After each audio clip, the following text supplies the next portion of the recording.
എടാ സുധാരൻ, നീ ഒന്ന് വെയിറ്റ് ചെയ്യ്, ഞാൻ വന്നോണ്ടിരിക്കുന്നു. ഇപ്പൊ എത്തും. ഒന്ന് വെയിറ്റ്. Okay okay okay.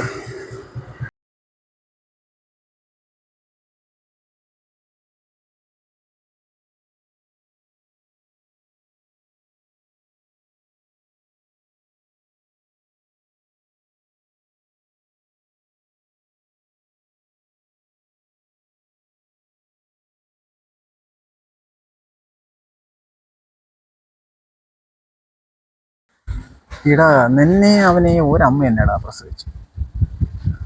അവിടെ പറഞ്ഞ കാര്യങ്ങളൊക്കെ നിന്നോട് ഞാൻ എങ്ങനെ തുറന്നു പറയും? ഒരു എന്നോട് പോലും അവൻ ഒരു റെസ്പെക്റ്റ് ഇല്ലാതെയാണ് സംസാരിച്ചത്. അക്കാര്യങ്ങളൊക്കെ നിന്നോട് പറഞ്ഞു കഴിഞ്ഞാൽ വളരെ മോശമാണ്. അവൻ എന്ത് പറഞ്ഞെന്നോടാ? അവൻ എന്ത് പറഞ്ഞെന്ന് പറഞ്ഞു കഴിഞ്ഞാൽ, അവനോട് നീ കുറച്ച് സ്വർണം എന്തെങ്കിലും വാങ്ങിച്ചോ, അത് തിരിച്ചു കൊടുക്കാനാ പറയണം. അത് തിരിച്ചു കൊടുത്തിട്ട് നമുക്ക് ബാക്കി കാര്യം ആലോചിക്കാം. ഇത്രയൊക്കെ നീ മേടിച്ചെന്നുള്ളത് ശരി തന്നെയാണ്. വീടിന്റെ അവസാനത്തെ പണിയായപ്പോ കുറച്ച് പൈസക്ക് ബുദ്ധിമുട്ട് വന്നു. അപ്പൊ ഇവൻ സ്വർണം എടുത്തോണ്ട് തന്നെ ഞാൻ പറഞ്ഞു, വേണ്ട, നിന്റെ ഭാര്യയുടെ സ്വർണ്ണമാണ്, നീ നിന്റെ കൈ വെച്ചാൽ എനിക്ക് വേണ്ട. അങ്ങനെയൊന്നും അല്ല ചേട്ടൻ കൊണ്ടുപോകുന്നും പറഞ്ഞും കൊണ്ട് എന്നെ അടിച്ചേൽപ്പിച്ചതാണ്. കൊണ്ടുപോയി പണയം വയ്ക്കാൻ കൊണ്ടുപോയപ്പോൾ അവൻ പറഞ്ഞു, പണയമൊന്നും വയ്ക്കണ്ട, വിറ്റോ എന്ന് പറഞ്ഞു. കൊണ്ടുപോയി വിറ്റപ്പോൾ കിട്ടിയത് ആകെ 1,00,000 രൂപയാണ്. 1,00,000 രൂപയുടെ സ്വർണ്ണമാണ് ഞാൻ അവൻ്റെ നിന്ന് മേടിച്ചത്. എടാ, എങ്കിൽ അവൻ സ്വർണത്തിന്റെ ഇന്നത്തെ വില അനുസരിച്ചായിരിക്കും അവൻ ചോദിക്കുന്നത് 5,00,000 രൂപ. 5,00,000 രൂപയുടെ കാര്യം അവൻ പറഞ്ഞു.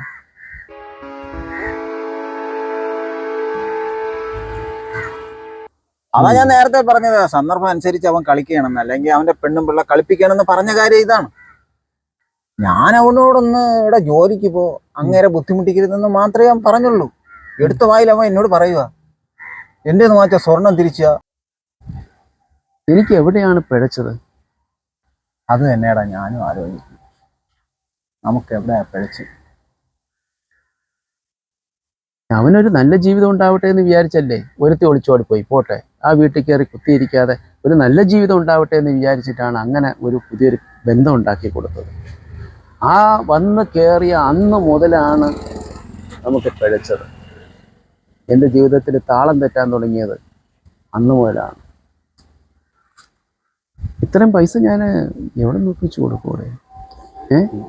എടാ സുധാര, നീ എങ്ങനെയെങ്കിലും ഒപ്പിച്ചേ പറ്റൂ. എന്നാ കഴിയുന്ന രീതിയിൽ ഞാനും നിന്നെ സഹായിക്കാം. അന്ന് ഞാൻ നിന്നോട് ഒരു കാര്യം പറഞ്ഞ ഓർമ്മയുണ്ട? എടാ, ഇത്രയും പെട്ടെന്ന് എവിടെന്നെങ്കിലും കുറച്ച് പൈസ ഒപ്പിച്ച് നീ പുതിയ വീട്ടിലോട്ട് താമസം മാറാൻ പറഞ്ഞില്ലേ ഞാൻ? ഇപ്പൊ ഞാൻ ഒരു കാര്യം പറയുക, നീ ഒരിക്കലും ആ വീട്ടിൽ നിന്ന് മാറരുത്. നീ അവന് എഴുതി കൊടുത്താലും ശരി, കൊടുത്തില്ലെങ്കിലും ശരി, ആ വീട്ടിൽ നിന്ന് നീ ഇനി ഇറങ്ങരുത്. ഇറങ്ങിക്കഴിഞ്ഞാൽ ശരിയാവില്ല. ഈ കാര്യങ്ങളൊക്കെ അറിഞ്ഞിട്ടേ ഞാൻ ഇനിയിപ്പോൾ ആ വീട്ടിലോട്ട് ചെന്ന് കയറുമ്പോൾ അവൻ്റെ മുഖത്ത് ഞാൻ എങ്ങനെ നോക്കും? ഞാൻ എങ്ങനെ അവനെ ഒരു അനിയനായിട്ട് ഇനി കാണാൻ പറ്റും എനിക്ക്? ഇപ്പോഴും ഞാൻ നിങ്ങളുടെ പഴയ കാലം ഞാൻ ഓർക്കും. അവൻ പല തെറ്റുകൾ ചെയ്യുമ്പോഴും ആ തെറ്റുകളെല്ലാം നീ ഏറ്റെടുത്ത് നിന്റെ അമ്മയുടെ കയ്യിൽ നിന്ന് അടി വാങ്ങിക്കുന്നത് ഞാൻ എത്രയോ തവണ കണ്ടിട്ടുണ്ട്. സുധാകരൻ, നീ ഇത്രയും സ്നേഹം അവനോട് നിനക്കുണ്ടായിരുന്നെന്ന് ഞാൻ ഇപ്പോഴാണ് മനസ്സിലാക്കുന്നത്. പക്ഷെ ആ സ്നേഹം അവൻ്റെ തിരിച്ച് നിന്നോടില്ലല്ലോടാ.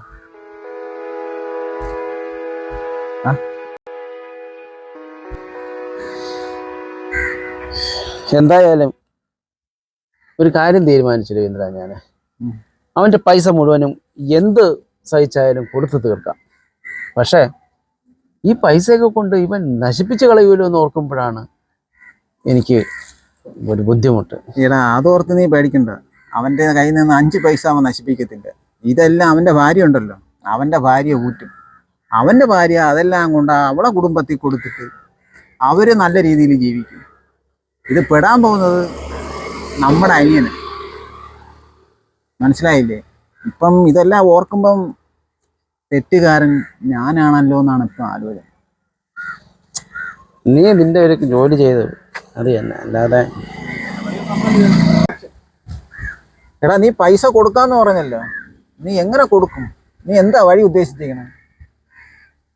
അവളുടെ ദേഹത്തുള്ളത് മുഴുവൻ മാലതിയുടെ ദേഹത്ത് ഇനി ഒന്നുമില്ല, എല്ലാം ഊരി. ഇതേ ലാസ്റ്റ് ഒരു വളയുണ്ടായിരുന്നേ ഊരി അവൾക്ക് അവന് വേണ്ടിയിട്ടും ഒക്കെ പോലീസ് സ്റ്റേഷനിലൊക്കെ കൊണ്ടു കൊടുത്തു. ഇനി അവളുടെ കൊച്ചിന്റെ ദേഹത്ത് അവളുടെ കാര്യത്തിന് വേണ്ടിയിട്ടൊക്കെ കുറച്ച് ഉരുപ്പടികൾ ഇട്ട്. സുധാകര, നീ ബുദ്ധിമോശമൊന്നും കാണിക്കരുത്. ആ കുഞ്ഞിന് വേണ്ടി നീ മാറ്റി വെച്ചേക്കുന്നതെല്ലാം അതിൽ നിന്ന് ഒരു പവൻ പോലും നീ എടുക്കരുത്. കാരണം നിനക്കറിയാല്ല, നീ ഒരു പവന്റെ സ്വർണം വാങ്ങിക്കണമെങ്കിൽ ഈ സാഹചര്യത്തിൽ എത്ര ലക്ഷം രൂപ വേണമെന്ന് നിനക്കറിയാം. അതുകൊണ്ട് അങ്ങനെയുള്ള ബുദ്ധിമോശമൊന്നും നീ കാണിക്കരുത്. എങ്കിൽ ഞാനൊരു കാര്യം ചെയ്യാം, സാറിനെ ഒന്ന് കാണാം.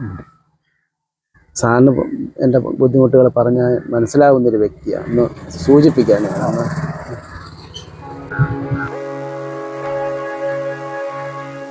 ശരി, എങ്കിൽ അത് വേണ്ട. ഇനി വേറൊരു വഴി എൻ്റെ കയ്യിലുണ്ട്. ഞാൻ ഈ വീടിൻ്റെ പണിക്ക് ഒന്നും തൊടാതെ വച്ചിരുന്നതാണ്.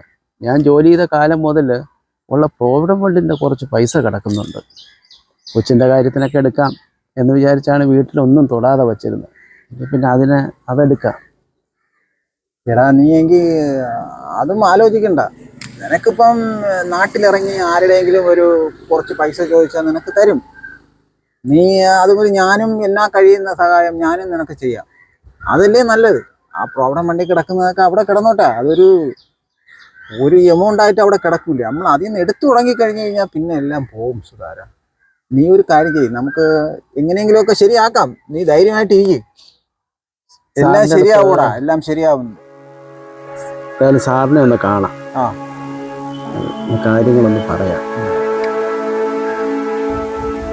ചെന്ന് ഞാൻ പോയിക്കോട്ടെടാ. എനിക്ക് ഒരു കാര്യം കൂടെ നിന്നോട് പറയാനുണ്ട്. നീ വീട്ടിൽ സംസാരിക്കുമ്പം നോക്കിയും കൊണ്ട് മാത്രമേ സംസാരിക്കൂ. നീ സാഹചര്യത്തിൽ നമ്മൾ വളരെ ശ്രദ്ധിക്കണം.